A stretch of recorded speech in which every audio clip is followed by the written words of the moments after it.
Does just because a keyword is relevant mean it is a good keyword? What are the other conditions or criteria that determine whether a keyword is good or not?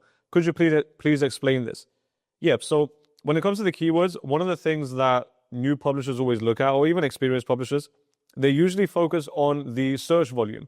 However, the search volume is not the most important factor. And I'll tell you why. Let's say our keyword is how to fix air conditions. How to fix air conditions for children. This is obviously not a real niche, but hypothetically speaking, this should make sense. So let's say the keyword, how to fix air conditions for children, let's say that has a search volume of, I don't know, 100 a month, which let's say is super, super low. But then how to fix air conditions might have 1,000.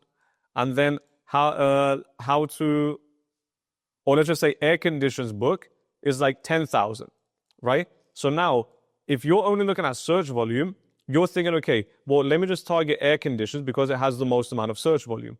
However, two things. The first thing, if you target this whole phrase, how to fix air conditions for children, yes, you're only going to have 100 search volume per month. However, when Amazon indexes you for this keyword, it will index you for how to fix air conditions for children, but it will also index you for how to fix air conditions. And it will also index you for how to fix, right? Or it will also index you for fixed air conditions.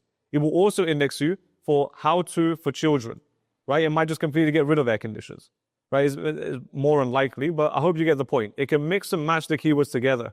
Now, what that means is, yes, you're getting 100 monthly searches for this keyword, but you're also being indexed for the higher search volume keywords without you having to target only air condition, for example. I hope this makes sense. Now, the important part is this. So when you give Amazon a keyword, whatever it is, let's say it's the how to fix air conditions, what Amazon's going to do is it's going to start expanding for other keywords. Now, it's going to use the main keyword you gave it, so how to fix air conditions, and it will start, if you do get sales, it will start showing you in other places as well related to this keyword. So this is how to fix air conditions. This keyword might be how to fix, is there another word of saying air condition? So this one might say how to fix ventilation system at home. Or this one might be how to fix air condition in the UK, right? It could just give you so many other different variations of this main keyword. As long as you're selling for this main keyword, Amazon will expand you for other keywords. And the thing is, when it does expand you for other keywords, it will also expand you for higher search volume keywords as well. So even if you give it something with low search volume, it will use this keyword to learn what your book is about, and also if your book is making sales for this keyword that you gave it, which hopefully it is, otherwise your keyword is probably not that relevant. You only really want to give relevant keywords. And because you're given a relevant keyword, Amazon will expand you for other keywords regardless of the search volume, as long as you're getting sales. Now, obviously, if this has zero search volume, no one's ever searching for it, you can't get sales for it. So it won't really expand you. But it can still learn and pick up keywords from that keyword and start showing you for other keywords as well. So the main criteria I look at is just if the keyword is relevant. The search volume, I don't really look at it. I mean, you're going to target the keyword anyway. If it's relevant, it will show you for other relevant keywords as well, which is why I don't really look at the search volume. But I hope that answers your question. Hi Barry, this YouTube video is the most valuable one about ad campaigns. I'm running campaigns right now. Is it normal to lose money during the honeymoon period? The short answer is, of course, it's completely normal to lose money during the honeymoon period. Now, why? Because if I just sit here and tell you, oh, just lose money, it doesn't make any sense. But why should we lose money during the honeymoon period? Well, first, what is the honeymoon period? Very, very simple. It's around 20 to 25 days, sometimes 30 days. The first 20 to 30 days of launching your book on Amazon, Amazon's going to want to push you further than normal. So it will rank you higher than normal. Now, what's the reason behind this? It's because Amazon is trying to see if you're going to make sales or not. Like if you publish a brand new book on Amazon and in the first 30 days you're not making sales, what does that tell Amazon? It tells Amazon that you have a bad book, right? You're not making money, you're not making sales, so Amazon's not going to make money either. They're not going to make sales either. So Amazon wants to promote your book the first 20 to 30 days, see if you're making sales, see if your book is growing during those 30 days, and if it is, it knows to keep pushing you in the coming months. Now, in the first month, if you want to save as much money as possible and you don't really care about the growth of your book, you just care about not spending a lot of money or not losing money, then you're sacrificing the growth of your book in the long term. Because Amazon's going to see the first 20 days, it's going to see that your book is declining, it's not getting the sales it's needed, and then it won't push you further and further. Your book won't grow. So it makes sense to lose money the first 30 days. Now, usually what happens during the honeymoon period is the first 20 to 30 days of you publishing your book on Amazon, you're probably not going to make a lot of sales organically, right? You're probably going to have to pay for the sales. And you should pay for the sales because you haven't earned the right, or your book hasn't earned the right to show up organically everywhere. Why should Amazon prioritize your brand new book with no sales data over everyone else, right? So they're going to make you pay for it, prove to Amazon that your book can sell, and then it will start giving you more and more organic ranking. So usually in the first month, you might see anywhere from I think 10% is usually the maximum that you see in most cases. Obviously, there's always anomalies out there, but in most cases, the first month, you're going to have around 10% organic sales. And then 90% of your sales are going to come from PPC or ads. That means 90% of the sales that you're making the first month, you're paying for it, which makes sense. Now, in the first month, it makes sense that you're going to lose money because, first of all, you have no sales data. You just launched the book, you have no sales data. Amazon has no idea if your book is going to work or not. So you don't have Amazon's help behind your back. It's only you and your money. Apart from the sales data, you also have never optimized your listing, right? No optimization. You also probably have the lowest amount of reviews you're ever going to have in the first month. I'm guessing in the second month, you're going to have more reviews than the first month. If you don't have a lot of reviews the first month, then you don't have a lot of trust. If you don't have a lot of trust, your conversion rate is going to be low because less people are going to trust you or trust you enough to buy your book. Now, if you just launched a book, you have 10 reviews and all your competitors have 100 reviews, it's very hard for someone to pick your book, right? So everything is against you in the first month. You have no sales data, so Amazon doesn't know where to position you for you to make the most amount of sales. You haven't optimized your listing at all. You haven't optimized your ads because you don't have any data to optimize. You have the least amount of reviews. So you don't even have data from reviews to improve your book. And you also don't have any trust. So it makes sense to lose money during the first month. Now, what happens afterwards? Once you do lose money the first month, then what ends up happening is in the second month, Amazon will have more sales data because you paid to show up higher, obviously assuming your book is good. If your book is bad, it doesn't matter what strategy you do or what you do. It's very hard for you to succeed with a bad book, right? No one really wants to buy a bad book. So if your book is good and you're solid during the honeymoon period, what happens the second month is your organic should increase because you prove to Amazon that you get sales for these certain keywords that you paid for, and then Amazon wants to expand you so they can make more money. So what ends up happening is the second month, maybe around 20 to 30% will be organic. Now, again, you might still lose money on the second month, but money isn't your priority the first month or two, right? Not many businesses just make money the first month. Even if you're opening a coffee shop, you still have to pay for all the flyers, right? You're losing money there. You're always going to be negative first before you can be positive.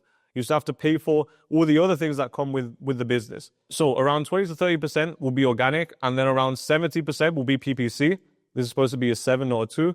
And then usually by the third month, it will drop. The organic will drop to the point, or the organic will increase to the point where you can start making a little bit of profit or a lot of profit, depending on your book. There's so many different things that can happen. But this is usually how it works. 10% organic the first month, around 20 to 30% the second month, and then you can get it more than 30 or close to 50% the third month. Sometimes this will happen the fourth month, again, depending on how much search volume or how much demand there is in your niche, how many people are buying your book, many different factors. But yeah, it makes sense to lose money the first month. Let's go to the next question. Jody is asking, I'm selling loads, ACOS is high, but I don't mind as it's only been a few weeks, and I'm gathering data, but I'm not seeing any organic sales.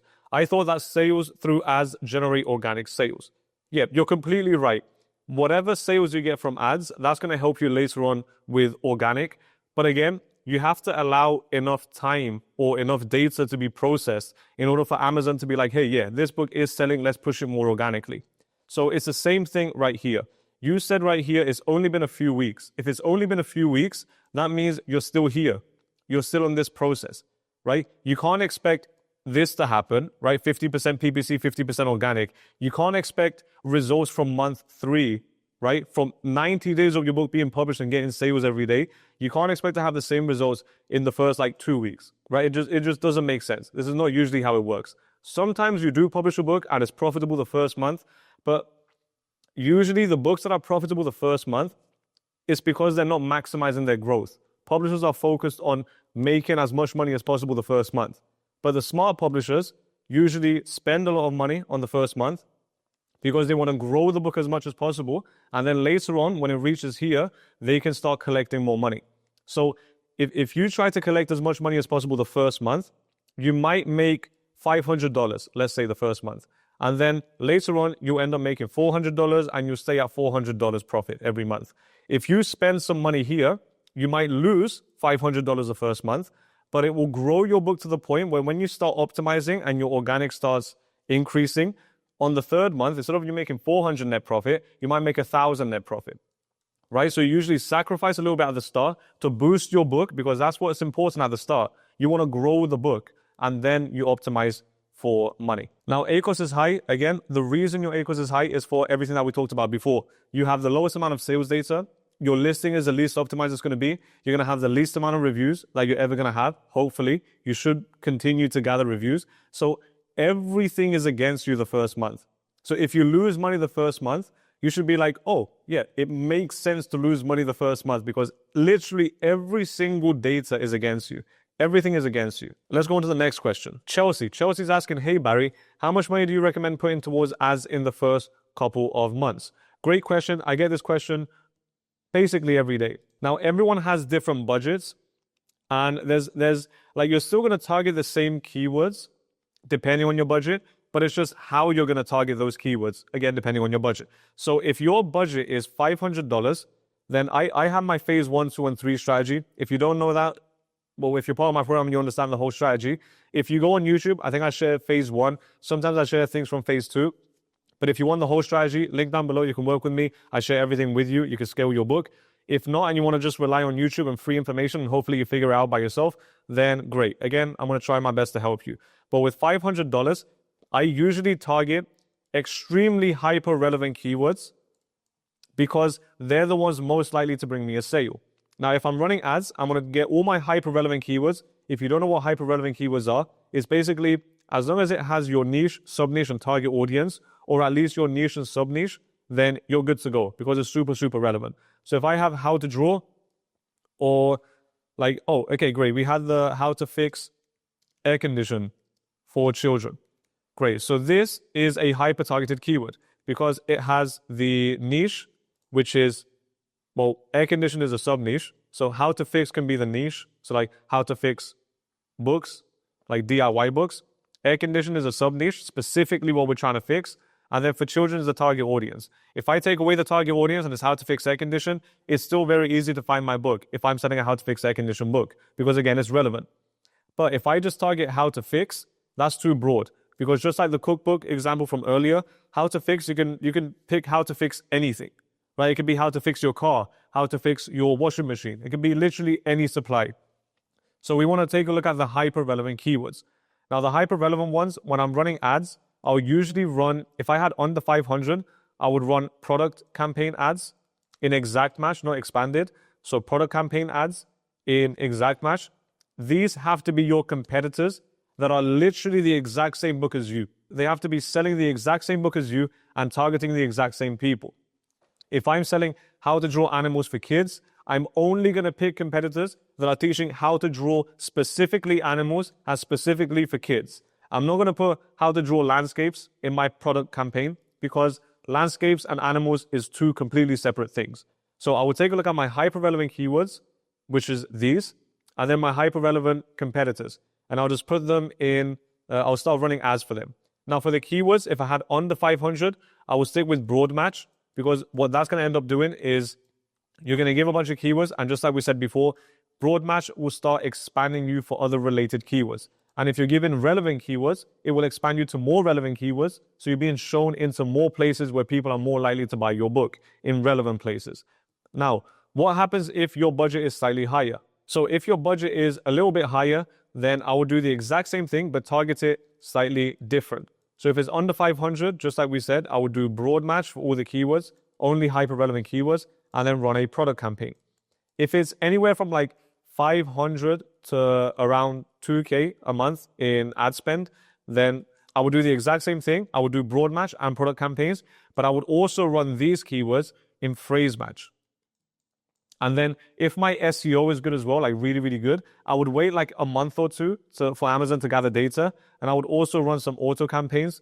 Now, the way I run auto campaigns, I actually separate them. I don't run one auto campaign with all 4 targeting types because it's just 4 different algorithms and it's 4 different placements. And when you put it all under one campaign, it's not the most effective it can possibly be. So I actually separate it. You can check out some ad videos that I have on the channel, and then you can basically follow those. But that's what I would do with this kind of budget. And then if I had a higher budget, then yes, sometimes I would target like exact match. And then I would also target some broader keywords as well. So how to fix. And then we'll see if it starts finding the correct keywords because of the previous sales data. So yeah, broad match and product campaigns if you have a limited budget. If you have a decent budget, do broad match, product campaigns. And then you can also do the same keywords in phrase match because sometimes you'll place in different places. And also you can start running some auto campaigns because you have more of a budget to expand. If you have a higher budget than 2K, you can start running some exact match campaigns. And then there's some other campaigns that you can run, but it's a little bit more advanced. So yeah, if you have a budget of over 2K, contact me and I'll be able to help you with your ads. Oh, by the way, you said in the first couple of months, this is basically monthly. Whatever I'm talking about here is monthly. How much budget you have per month. So if you have $500 per month and you have a 2K budget to spend, then great. You have $500 to spend for 4 months, for the first 4 months. But again, because of the honeymoon period and the way the ads work, by the 3rd month, you should be profitable if you follow everything I say. Obviously, if you're part of the program, you know exactly what I'm doing. If not, then you have like half the information you're trying to figure out by yourself. But again, it's your decision. Next question. Please, Barry, how can I join your program? Yep, link down below. I published books, but there wasn't sales. Please guide me, bro. Okay, so because this is way, way too broad, I can make like an hour video. I actually did make a video. I think it's like an hour and 15 minutes. But in that video, I break down every possible reason that you might not be making the sales that you're expecting. So click on the little eye thing that popped up. A little eye thing must have popped up on your screen. Just click on that. It will take you to the video where I explain to you every single possible reason why you might not be making sales. If you currently have a book and you think it's not making as many sales as it should, or you're about to publish a new book and you just wanted to make as many sales as possible during the honeymoon period and the first few months so it can grow as much as possible, you can make as much money as possible, go watch that video. Go watch that video. If you're thinking, oh, but Barry, it's an hour. Well, great. I don't know how you're going to run a business if you can't sit and watch a video for an hour. So good luck with that. Next question. Now, Steve is asking, what if I have 22,000 impressions with only 9 clicks in 6 days? Does that mean that my cover isn't as effective? Well, I answered here as well. Not necessarily. It depends on the relevance of the keywords you're targeting. Yeah, so this is a very broad answer from me because it's in the comment section, but I'll explain it now. I also have Chad here. Chad said, what did your search terms say about the clicks? Were they relevant? Also, if they're breezing over your cover, maybe it is your cover. Okay, so Chad actually joined the program. The guy's a G because even though he joined the program, he knows what he's doing, right? He increased his sales from the program and he's still coming back to YouTube to comment and help other people on YouTube for free, right? This guy is a legend. The guy's a G. But anyway, let's go back to the question. What if I have 22,000 impressions with only 9 clicks in 6 days? Does that mean that my cover isn't as effective? Yes and no. This is a little bit difficult to answer, but let's go for it. Okay, so you have 22,000 impressions. You also have 9 clicks, you said. It doesn't really matter if it's 9 or 6, or I don't know what it was, but it doesn't really matter. You have 9 clicks, and then you've also been testing this for 6 days. Great. These are the 3 pieces of information that you gave me. Now, from these 3 pieces of information, if I just look at the impressions and clicks, I'm going to say, yeah, your book cover is not good. It definitely needs improvement. However, we need to figure out where these impressions are coming from, right? Because if you just tell me 22,000 impressions, it doesn't really mean anything. Are they relevant impressions or are they irrelevant impressions, right? So we need to figure out what keywords you're targeting. Now, if you're targeting the word cookbook, right, and we're selling, let's just say we're selling an air fryer cookbook, right? It's still a cookbook, but it's not like the keyword cookbook is super, super broad. So if I tell you cookbook, hey, guess what cookbook I'm selling? Can you guess what cookbook I'm selling? Pretend like you didn't know that I'm selling an air fryer cookbook. But if I just tell you, guess what cookbook I'm selling just from the keyword cookbook. It can be anything. It can be a Mexican cookbook, an Italian cookbook, a cookbook for college students, a cookbook for bodybuilders. It could be literally any cookbook you could think of, right? But what we want is we want to show up in front of people searching for an air fryer cookbook. So if I'm just targeting cookbook and Amazon takes that and starts showing me in irrelevant places, then I might have 22,000 irrelevant impressions, right? And if the impressions are irrelevant, so people are searching for Mexican cookbooks and Italian cookbooks and easy cookbooks for college students, and I'm saying an air fryer cookbook, it makes sense why I'll have 9 clicks.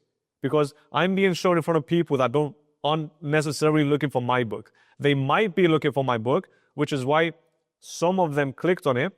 But, I mean, 9 clicks, 22,000 impressions, it's not like, yeah, you might be targeting irrelevant keywords. If you're not targeting irrelevant keywords and you're targeting air fryer cookbook for beginners and you're selling air fryer cookbook for beginners and you got 22,000 impressions for air fryer cookbook for beginners and you got 9 clicks, let's just see what the click-through rate is on that. Percentage calculator. Okay, so 9 is what percent of 22,000? 0.04. Okay, so that means that your book cover is completely irrelevant to what you're selling. Now, if you are targeting air fryer cookbook and you got 22,000 impressions and 9 clicks, it might be your book cover. I'm 80% sure it's your book cover, but it can be other things such as like your reviews. If you have 0 reviews, then people just might not click on it regardless. But usually 80% of the reason might be your book cover. Now, you also gave me 6 days. This is completely irrelevant. Like, it doesn't matter how many days you've been doing something because we're trying to look at data. When it comes to data and time are 2 different things. Time is not a very good way to measure data. Again, it depends on what you're measuring, but time is not like a solid thing that you can analyze, right? If you just give me, hey, I've been running this book for 6 days and I got 9 clicks, it doesn't mean anything, right? Because it's like time and data. It's 2 separate things. But 22,000 impressions, which is data, and 9 clicks, which is data, that's great. I can start combining it and figuring it out.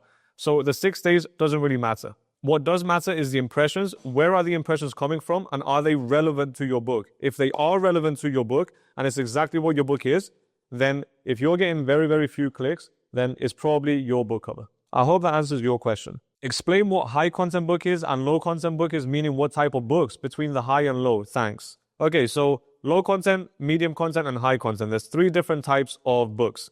Now, this is kind of a controversial thing because, well, I don't know. A lot of publishers are like, oh, but this is a low content book, this is a medium content book. There's differences between them. But the way I usually see it is with price. So I don't really say, oh, this is a low content book, this is a medium content book, or a high content book. The way I look at it, because I'm running a business and all I care about is basically the profit margins and how much profit I can make for each book. I see it as low profit margin book, medium profit margin book, or high profit margin book. Now, because you might actually be curious about what everything means, low content usually means illustration heavy books. Now, this can be coloring books and things like that. Now, medium content is usually a combination of the 2. It's usually more illustration, like it's more illustration heavy, but there's still a little bit of text. So this is usually like activity books and things like that. So this is text and illustration. Now, high content book is usually more information heavy. So there's more text than images. You can still have images and illustrations, but it's just more text. So if I just analyze the text, a low content book will probably have under 5,000 words. A medium content book might have 5 to 15,000 words. And then a high content book usually has over 15,000 words. Most of them 30,000, some even go to 50,000. Now, I don't really care what book I'm publishing. I only really care how much money I'm making from a book. So when someone says, oh, I'm publishing a low content book or a medium content book, again, I don't really care. I just care about how much money it makes. Now, with low content books, because they're coloring books, usually the marketplace only allows you, I mean, the maximum you can sell your coloring book is like $12. Like if you're in a market that allows $12 books, if you don't know if you can sell $12 books in your market, then just take a look at your competitors. Look at all your competitors, see the price that they have, and see if anyone's making sales at $12. If they are, then great. You have data that says that you can make sales at $12 as well. Now, if everyone's selling at $10, then you're going to be the expensive one, and people are less likely to buy your one because they have cheaper options. So with this one, it's usually around $10 to $12 for low content books. With medium content, it's usually anywhere from like $10 to $15. Sometimes they might go to 16, but again, the same thing as the low content. And with high content books, it's usually anywhere from like, I'm going to say 12 on the super, super low end, especially if you understand the pricing strategy. When you publish a new book, you want to price it lower. And then as your reviews grow and as you optimize your listing and your book grows and your data grows, you can grow the price as well because you can justify a higher price. But usually high content books is anywhere from $12 to like $20. And there's some that are even way higher than $20. I've sold books at $25 and I have clients selling books at like $28, $29. Now, the thing is, with these prices, you also have higher profit margins or how much profit you make per sale. So with low content books, you probably end up making around $2 to $3 profit. With medium content books, you will end up making around $3 to $5, sometimes $6. Again, there's anomalies to everything. It depends on what type of book you're doing and what your market allows you to sell it for. And then also with high content, it's usually around $5 on the low end, and then you can go all the way up to $10 or more. So when I look at low, medium, and high content books, I don't really look at the contents, even though it's not the most professional thing to say. I just look at the price because we're running a business at the end of the day. If the numbers add up, you will end up making money. Again, hopefully your book is good. But yeah, this is how I view low, medium, and high content. Let's move on to the next question. Most beginners are afraid that somebody will steal their cover. As soon as they show it to someone, the whole world will take it and make $1 million monies. Okay, so quite a few things with this question. So the first thing is, you said most beginners are afraid. Okay, so you gave me this piece of information, beginner. This is one of the most important things. So most beginners are afraid that somebody will steal their cover as soon as they show it to someone. The whole world will take it and make $1 million monies. Okay, so you're afraid of people stealing your cover. First of all, I'm going to be completely honest with you. If you're a beginner, you're probably really bad at making covers. Like, if you're a beginner, why would someone steal a book cover from a beginner that has no idea what they're doing? And by the way, your book cover is probably really bad if you're a beginner. So no one wants to buy or no one wants to steal a bad book cover. If they do steal your bad book cover, great. They're probably not going to make a lot of sales anyway. They're not going to make millions of money. And even if they do make millions of money, I highly, highly doubt it's because of your book cover. Because when it comes to publishing a book, there's so many different elements, right? This is where you publish, and this is everything else. So first you have the research. Once you do the research, you have to make sure the writing is good. If the writing is good, you have to make sure your book cover is good. Great. If your book cover is good, you have to make sure your formatting is good. If your formatting is good, you have to make sure your A+ content is good and your marketing is good. You also have to make sure the ads are running correctly. You also have to make sure your SEO is on point. You have to make sure you're giving the right keywords. You have to make sure everything is aligned correctly. You have to make sure that your book actually helps solve a problem in the marketplace, right? So if you think they're just going to steal one element out of the 20 different elements that they have to get right, and then they're going to make a bunch of money because of your beginner book cover, and it's probably one of your first book covers. Otherwise, you wouldn't be a beginner. Like if you're a professional book cover designer, great. That might be an issue that you can be afraid of. If you're a beginner, I highly doubt anyone's going to steal a book cover from a beginner that doesn't know what they're doing, and then just because of the book cover, it's going to fix all the other elements even if they do it wrong, right? And the thing is, if you're good at publishing and you publish a book and it succeeds, people will steal your book cover anyway.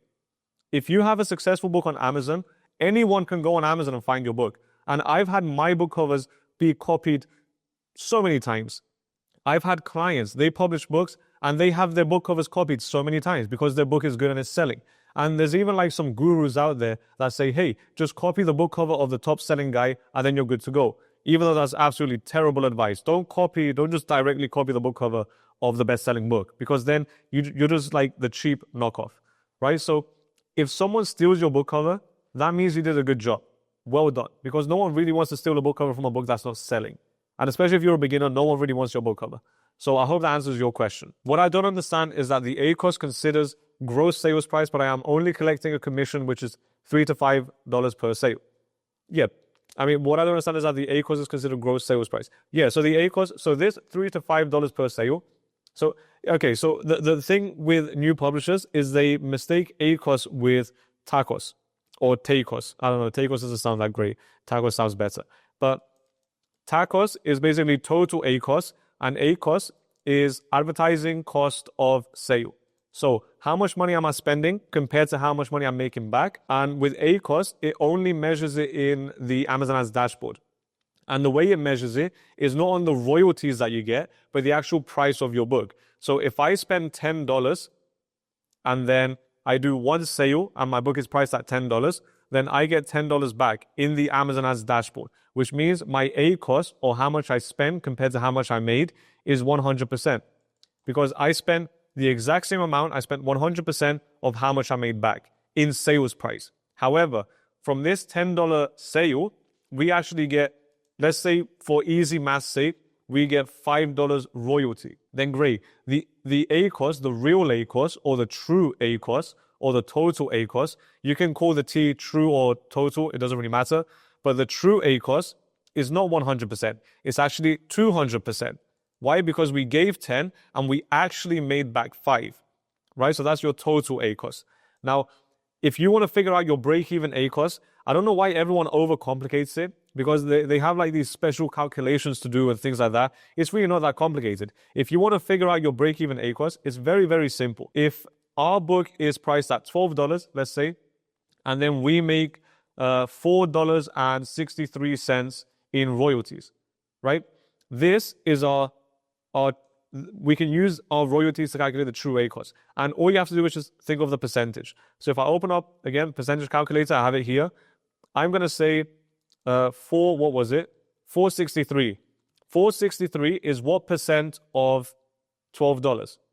And then I'm going to calculate, and it says 38%. So now we know 38.5% is our break-even ACOS. It's as simple as that. I don't know why people overcomplicate it, but that's how you find your break-even ACOS. Just the percentage of royalties you make from the sale, that's the same percentage that your ACOS is break-even, basically.